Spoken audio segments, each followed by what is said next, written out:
असम के जाकी रोड में जल्द सेमीकंडक्टर परियोजना का काम शुरू होगा। सेमीकंडक्टर परियोजना के लिए आज भूमि समझौते पर अंतिम हस्ताक्षर किए गए हैं और इस दौरान टाटा समूह के प्रतिनिधि के अलावा मोरीगांव जिले के जिला आयुक्त देवाशीष शर्मा भी मौजूद रहे।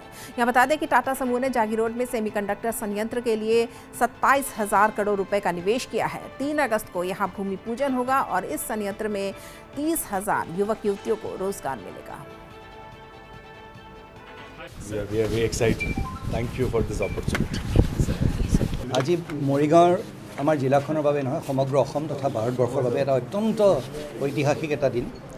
আজি আমাৰ মাটিৰ ৰেজিষ্ট্ৰেশ্যন হৈ গৈছে আৰু মাননীয় মুখ্যমন্ত্ৰীয়ে কোৱাৰ ধৰণে গোটেইখিনি কথা আখৰে আখৰে পালন হৈছে।